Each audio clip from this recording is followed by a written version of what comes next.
সাথে সাথে আমরা দেখছি যে অ্যাম্বুলেন্স এখানে প্রায় প্রচুর অ্যাম্বুলেন্স, একটার পর একটা অ্যাম্বুলেন্স কিন্তু সারিবদ্ধভাবে রাখা হয়েছে। যদি আশঙ্কাজনক সেরকম কাউরে পাওয়া যায় দ্রুত কিন্তু তারা হসপিটালে নিয়ে যাচ্ছে।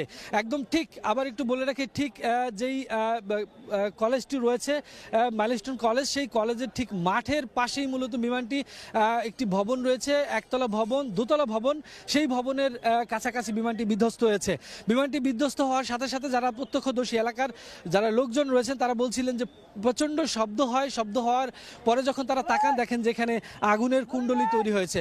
এবং আমরা যে চিত্র এখন দেখতে পাচ্ছি যে যেখানে বিমানটি বিধ্বস্ত হয়েছে সেখানে গাছপালাগুলো পুড়ে গেছে, হয়তো বোঝাই যাচ্ছে যে আগুন ধরে গেছে এবং আগুনের তীব্রতা প্রচণ্ড ছিল। এবং আশেপাশে যারা ছিলেন বা এই ভবনের আশেপাশে ছিলেন তাদের বেশ কয়েকজন আহতের খবর আমরা পেয়েছি এবং তাদের অবস্থা আশঙ্কাজনক বলে আমরা জানতে পেরেছি। ফায়ার সার্ভিসে বরাত দিয়ে একটি তথ্য আমরা পাচ্ছি, সেটা হচ্ছে যে একজন নিহতের ঘটনা বলা হচ্ছে, আসলে সেটি এখন পর্যন্ত আমরা নিশ্চিত হতে পারিনি। তবে যেরকম বিধ্বস্ত আমরা দেখছি পরিস্থিতি যা দেখা যাচ্ছে তাতে আশঙ্কা করা হচ্ছে যে দুর্ঘটনা ভয়ঙ্কর রূপ হতেও পারে।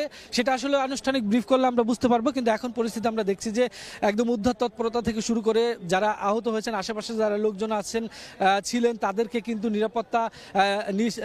নিরাপদ স্থানে নিয়ে যাওয়া হয়েছে। যারা আহত হয়েছেন তাদের হসপিটালে নিয়ে যাওয়া হয়েছে এবং পুরো এলাকাটি এখন আইনশৃঙ্খলা রক্ষাকারী বাহিনীর নিয়ন্ত্রণে। সেনাবাহিনীর অনেক সদস্য আমরা দেখতে পাচ্ছি যে উৎসুক জনতাকে নিয়ন্ত্রণ করার চেষ্টা করছেন যাতে খুব সুশৃঙ্খলভাবেই এখানে যে অ্যাম্বুলেন্সগুলো রয়েছে সেই অ্যাম্বুলেন্সগুলো যাতে যাতায়াত করতে পারে, তাদের যাতে কোনো বাধার সৃষ্টি হতে না পারে। ফায়ার সার্ভিসের যেই গাড়িগুলো রয়েছে সেই গাড়িগুলো যাতে কোনো ধরনের বাধার সম্মুখীন না হয় চলাচলের ক্ষেত্রে, সেই জায়গা করে দেওয়ার জন্য কিন্তু যারা প্রশাসনের বিশেষ করে সেনাবাহিনী এবং পুলিশ সদস্যরা তারা কিন্তু সেই কাজটি করছেন।